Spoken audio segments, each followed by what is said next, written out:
اس حصے میں آپ سنیں گے سیدنا یوشع بن نون علیہ السلام کی نبوت اور بیت المقدس کی طرف پیش قدمی، سورج کا رک جانا اور بیت المقدس کی فتح، بنی اسرائیل کی حکم الہی میں تحریف اور عذاب کا نزول، سیدنا الیاس علیہ السلام کا نام و نسب اور قرآن مجید میں تذکرہ، بال بدھ کے حلیے کا ذکر اور سیدنا الیاس علیہ السلام کے قصے سے ماخوذ عبرتیں، سیدنا یسع علیہ السلام کا نام و نسب اور قرآن مجید میں تذکرہ، بنی اسرائیل کی بنو عمالقہ سے شکست اور شمویل علیہ السلام کی بعثت، بنی اسرائیل کی خواہش جہاد اور اللہ کی طرف سے بادشاہ کا تقرر، بنی اسرائیل کا بادشاہت طالوت پر اعتراض، لشکر طالوت کا سفر اور نہر کے ذریعے ان کی آزمائش، طالوت اور جالوت کے لشکروں میں مقابلہ، لشکر جالوت کی شکست اور داؤد علیہ السلام کی بادشاہت۔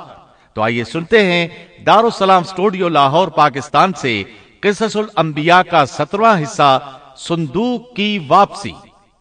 پیشکش محمد طارق شاہد۔ موسیٰ علیہ السلام کے بعد دو عظیم نبی داؤد اور سلیمان علیہ السلام تشریف لائے۔ بنی اسرائیل 40 سال تک وادی تیہ میں سرگرداں رہے، یہاں تک کہ ہارون علیہ السلام اور پھر موسیٰ علیہ السلام کی وفات ہو گئی۔ ان کے بعد بنی اسرائیل کی باغ ڈور یوشع بن نون علیہ السلام نے تھام لی۔ آپ یوسف علیہ السلام کی اولاد میں سے تھے۔ آپ نے ہر ممکن حد تک بنی اسرائیل کے معاملات کو درست کیا۔ 40 سال کا عرصہ پورا ہو گیا تو یہ بنی اسرائیل کو لے کر بیت المقدس کی طرف چلے، کیونکہ یہ بات ان کے لیے لکھی جا چکی تھی کہ وہ وہاں سکونت پذیر ہوں گے۔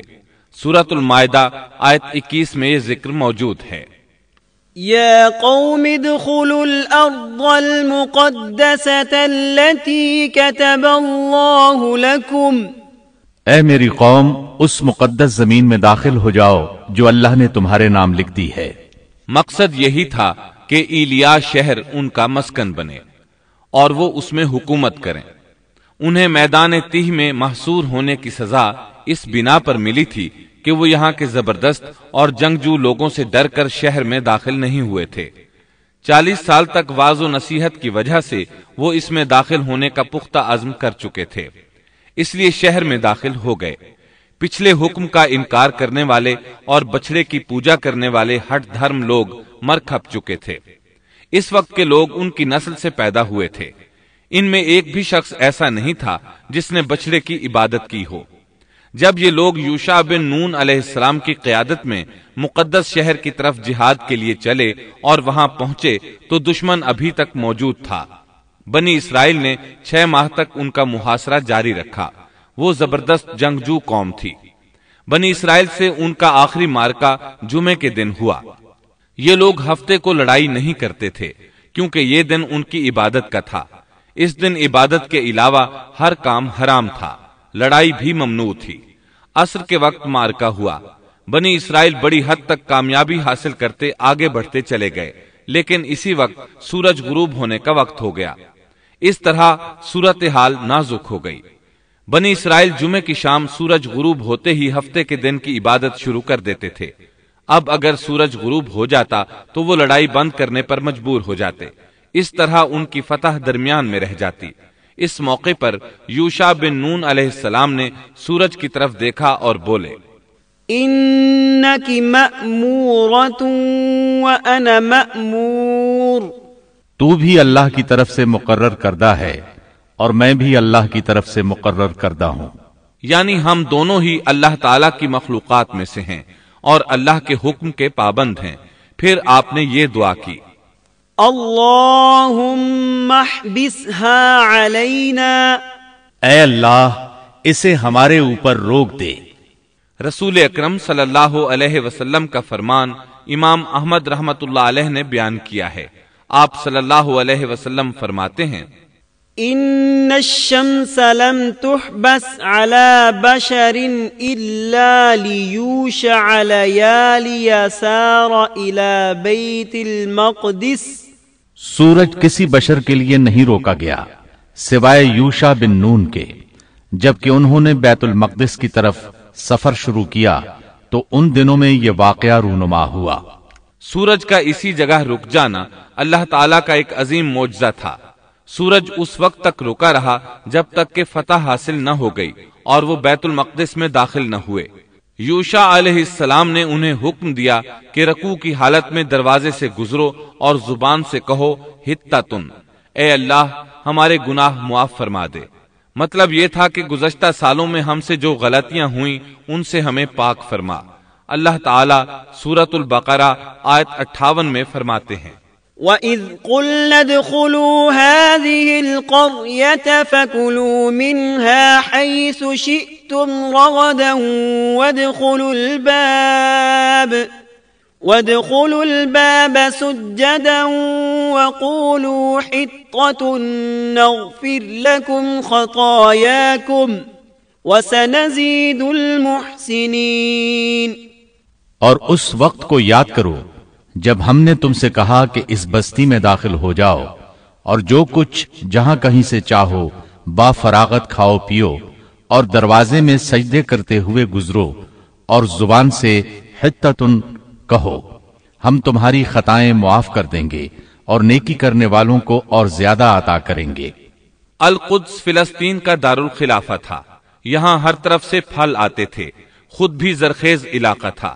اللہ تعالیٰ نے فرمایا جو جی چاہتا ہے کھاؤ پیو۔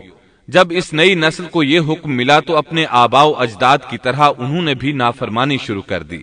ان کے دلوں میں ایمان تو تھا لیکن مضبوط نہیں تھا، اسی وجہ سے وہ یوشع علیہ السلام کے ساتھ مذاق کرنے لگے اور حتتن کی بجائے ہنتتن فی شعرتن کہنا شروع کر دیا۔ اس کا مطلب ہے گندم اپنی بالی کے اندر، اور بغیر سجدہ کیے اندر داخل ہو گئے۔ اس بارے میں اللہ تعالیٰ سورۃ البقرہ آیت 59 میں فرماتے ہیں، فَبَدَّلَ الَّذِينَ ظَلَمُوا قَوْلًا غَيْرَ الَّذِي قِيلَ لَهُمْ، ان ظالموں نے اس بات کو جو ان سے کہی گئی تھی بدل ڈالا۔ اس بات سے ان کی ہٹ دھرمی اور سرکشی کا بخوبی اندازہ لگایا جا سکتا ہے، اور اس بات کا بھی اندازہ لگایا جا سکتا ہے کہ احکام الہی کے ساتھ استہزاء و مذاق ان کے لیے معمولی حیثیت رکھتا تھا۔ یہ حقیقت ہے کہ جب کوئی قوم اخلاق و کردار کے لحاظ سے اس قدر زوال پذیر ہو جائے تو وہ احکام الہی کے ساتھ اسی طرح کا سلوک کرتی ہے، اور جب کسی قوم کی حالت اس حد تک خراب ہو جائے تو اس پر اللہ کی طرف سے عذاب ضرور نازل ہوتا ہے۔ چنانچہ ان پر بھی عذاب الہی کا کوڑا برسا۔ اللہ تعالیٰ سورۃ البقرہ آیت 59 میں فرماتے ہیں، فَأَنزَلْنَا عَلَى الَّذِينَ ظَلَمُوا رِجْزًا مِّنَ السَّمَاءِ بِمَا كَانُوا يَفْسُقُونَ۔ ہم نے بھی ان ظالموں پر ان کے فسق اور نافرمانی کی وجہ سے آسمانی عذاب نازل کیا۔ ان لوگوں نے اپنی ہٹ دھرمی کی وجہ سے اللہ کے احکامات میں تبدیلی کی، اس طرح آیات الہیہ میں تحریف کا دروازہ کھلا اور یہ لوگ تورات اور کلام الہی میں تبدیلیاں کرنے لگے۔ بنی اسرائیل میں یہ سلسلہ اس وقت سے شروع ہوا، نتیجہ یہ کہ ان پر عذاب نازل ہوا۔ صحیح مسلم میں نبی کریم صلی اللہ علیہ وسلم کا ارشاد گرامی ہے، الطاعون رجز او عذاب ارسل على بني اسرائیل او على من كان قبلكم۔ طاعون ایک عذاب ہے جو بنی اسرائیل پر یا تم سے پہلے کسی امت پر بھیجا گیا۔ چنانچہ بنی اسرائیل پر عذاب نازل ہو گیا، اس کی وجہ سے ایک ہی دن میں 20,000 افراد لقمہ اجل بن گئے۔ یہ دیکھ کر وہ اللہ سے پناہ مانگنے لگے۔ کس قدر عجیب لوگ تھے، اللہ کی آیات کو مذاق کا نشانہ بنایا، کلام الہی میں تحریف کی، اس کے نتیجے میں طاعون نے دبوچ لیا تو معافیاں مانگنے لگے۔ بہرحال اس طرح ان کی زندگی فلسطین میں شروع ہوئی۔ ان پر کچھ حاکم حکومت کرتے رہے تاکہ ان کے دنیاوی معاملات سلجھ جائیں۔ انبیاء کرام ان کے دینی معاملات میں تربیت کرتے رہے۔ ان کا دین بادشاہت سے جدا تھا، دین علیحدہ ہو گیا اور حکومت علیحدہ ہو گئی۔ حکومت اور اقتدار یعقوب علیہ السلام کے بیٹے یہودا کی اولاد میں تھا، اور نبوت یعقوب علیہ السلام کے بیٹے لاوا کی اولاد میں تھی۔ انبیاء کرام رشد و ہدایت کا کام کرتے رہے، ان سے مشاورت بھی رہی، لیکن دنیاوی معاملات کی باغ ڈور صرف بادشاہوں کے ہاتھ میں تھی۔ حکومت اور نبوت کی یہ جدائی یوشع علیہ السلام کی وفات کے بعد ہوئی۔ یوشع علیہ السلام جب تک زندہ رہے وہ ان کے بادشاہ بھی رہے اور وہ نبوت سے بھی سرفراز تھے۔ یوشع علیہ السلام کی وفات موسیٰ علیہ السلام کی وفات کے 27 سال بعد ہوئی۔ آپ نے 127 برس کی عمر پائی۔ اس حالت میں دن گزر رہے تھے اور ملک شام میں کفر سر اٹھا رہا تھا، پھل پھول رہا تھا۔ زیادہ زور لبنان کے علاقہ جات میں تھا۔ وہاں نئے سرے سے بتوں کی پوجا شروع ہو گئی تھی۔ اللہ کی طرف سے ہدایت آ جانے کے بعد وہ پھر سے خباثتوں پر اتر آئے تھے۔ ان حالات میں بعلبک شہر میں بنی اسرائیل کا ایک ایسا گروہ ظاہر ہوا جنہوں نے ایک بت ایجاد کیا۔ اس کا نام بعل رکھا۔ اسی کے نام پر شہر کا نام بعلبک ہے۔ اللہ تعالیٰ نے ان کی طرف معزز پیغمبر الیاس علیہ السلام کو مبعوث فرمایا۔ آپ کا سلسلہ نسب یوں ہے: الیاس بن یاسین بن فنہاس بن ایزار بن ہارون علیہ السلام۔ اللہ تعالیٰ سورۃ الصافات آیات 123 تا 132 میں ان کا تذکرہ یوں فرماتے ہیں: وَإِنَّ إِلْيَاسَ لَمِنَ الْمُرْسَلِينَ إِذْ قَالَ لِقَوْمِهِ أَلَا تَتَّقُونَ أَتَدْعُونَ بَعْلًا وَتَذَرُونَ أَحْسَنَ الْخَالِقِينَ اللَّهَ رَبَّكُمْ وَرَبَّ آبَائِكُمُ الْأَوَّلِينَ فَكَذَّبُوهُ فَإِنَّهُمْ لَمُحْضَرُونَ إِلَّا عِبَادَ اللَّهِ الْمُخْلَصِينَ وَتَرَكْنَا عَلَيْهِ فِي الْآخِرِينَ سَلَامٌ عَلَى الْيَاسِينَ إِنَّا كَذَلِكَ نَجْزِي الْمُحْسِنِينَ إِنَّهُ مِنْ عِبَادِنَا الْمُؤْمِنِينَ۔ اور بے شک الیاس بھی پیغمبروں میں سے تھے، جبکہ انہوں نے اپنی قوم سے فرمایا کہ تم اللہ سے نہیں ڈرتے، کیا تم بعل نامی بت کو پکارتے ہو اور سب سے بہتر خالق کو چھوڑ دیتے ہو؟ اللہ جو تمہارا اور تمہارے اگلے تمام باپ دادوں کا رب ہے۔ لیکن قوم نے انہیں جھٹلایا، پس وہ ضرور عذاب میں حاضر کیے جائیں گے، سوائے اللہ کے مخلص بندوں کے۔ ہم نے الیاس کا ذکر خیر پچھلوں میں بھی باقی رکھا کہ الیاس پر سلام ہو۔ ہم نیکی کرنے والوں کو اسی طرح بدلہ دیتے ہیں، بے شک وہ ہمارے ایماندار بندوں میں سے تھا۔ قرآن مجید میں ان کا نام الیاس بتایا ہے۔ انجیل یوحنا میں ان کو ایلیا نبی کہا گیا ہے۔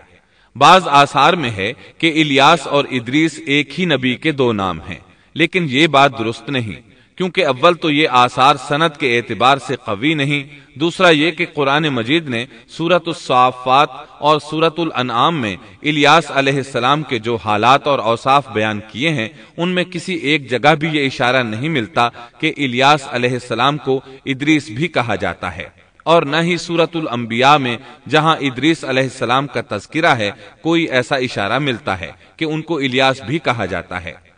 مورخین نے ادریس اور الیاس علیہ السلام کے جو نسب نامے بیان کیے ہیں ان سے پتہ چلتا ہے کہ ان دونوں نبیوں کے درمیان صدیوں کا فاصلہ ہے، لہٰذا اگر یہ ایک ہی نبی کے دو نام ہوتے تو قرآن مجید ضرور اس کی طرف اشارہ کرتا اور مورخین بھی اس کی کوئی وجہ بیان کرتے۔ مفسرین اور مورخین کا اتفاق ہے کہ الیاس علیہ السلام شام کے باشندوں کی ہدایت کے لیے بھیجے گئے تھے، اور مشہور شہر بعلبک ان کی رسالت و تبلیغ کا مرکز تھا۔ الیاس علیہ السلام کی قوم مشہور بت بعل کی پرستار تھی اور توحید سے بیزار اور شرک و کفر میں مبتلا تھی۔ اللہ کے برگزیدہ رسول الیاس علیہ السلام نے ان کو سمجھایا اور راہ ہدایت انہیں دکھائی اور بت پرستی کے خلاف انہیں واض و نصیحت کی اور خالص توحید کی جانب انہیں بلایا۔ کتب تفاسیر میں ہے کہ بعل نامی بت سونے کا تھا اور اس کا قد 20 گز تھا اور اس کے 4 منہ تھے اور اس کی خدمت پر 400 خادم مقرر تھے۔ الیاس علیہ السلام کے زمانے میں یمن اور شام کا محبوب دیوتا یہی بت تھا اور بعض مورخین کا خیال ہے کہ حجاز کا مشہور بت حبل بھی یہی بعل تھا۔ سورۃ الانعام میں الیاس علیہ السلام کا جن آیات کے اندر ذکر آیا ہے وہ نوح اور ابراہیم علیہ السلام کی اولاد اور ان کی نسل کے انبیاء و رسل کی ایک مختصر فہرست ہے۔ اللہ تعالیٰ سورۃ الانعام آیت 84 تا 86 میں فرماتے ہیں وَوَهَبْنَا لَهُ إِسْحَاقَ وَيَعْقُوبَ كُلًّا هَدَيْنَا وَنُوحًا هَدَيْنَا مِن قَبْلُ وَمِن ذُرِّيَّتِهِ دَاوُودَ وَسُلَيْمَانَ وَأَيُّوبَ وَيُوسُفَ وَمُوسَى وَهَارُونَ وَكَذَلِكَ نَجْزِي الْمُحْسِنِينَ وَزَكَرِيَّا وَيَحْيَى وَعِيسَى وَإِلْيَاسَ كُلٌّ مِّنَ الصَّالِحِينَ وَإِسْمَاعِيلَ وَالْيَسَعَ وَيُونُسَ وَلُوطًا وَكُلًّا فَضَّلْنَا عَلَى الْعَالَمِينَ۔ اور ہم نے ان کو اسحاق دیا اور یعقوب، ہر ایک کو ہم نے ہدایت کی، اور پہلے زمانے میں ہم نے نوح کو ہدایت کی، اور ان کی اولاد میں سے داود کو اور سلیمان کو اور ایوب کو اور یوسف کو اور موسیٰ کو اور ہارون کو، اور اسی طرح ہم نیک کام کرنے والوں کو جزا دیا کرتے ہیں۔ اور نیز زکریا کو اور یحییٰ کو اور عیسیٰ کو اور الیاس کو، یہ سب نیک لوگوں میں سے تھے، اور نیز اسماعیل کو اور یسع کو اور یونس کو اور لوط کو، اور ان میں سے ہر ایک کو تمام جہان والوں پر ہم نے فضیلت دی۔ الیاس علیہ السلام اور ان کی قوم کا واقعہ اگرچہ قرآن میں بہت مختصر ہے، تاہم اس سے یہ سبق حاصل ہوتا ہے کہ بنی اسرائیل کے یہود کی ذہنیت اس درجہ مسخ ہو چکی تھی کہ دنیا کی کوئی برائی ایسی نہیں تھی کہ جس کے کرنے پر یہ حریص نہ ہوں، اور کوئی خوبی ایسی نہ تھی جس کے یہ دل دادہ ہوں، اور انبیاء و رسل کے ایک طویل اور مسلسل سلسلے کے باوجود بت پرستی، نجوم پرستی، عناصر پرستی، غرض غیر اللہ کی پرستش کا کوئی شعبہ ایسا نہ تھا جس کے یہ پرستار نہ بنے ہوں۔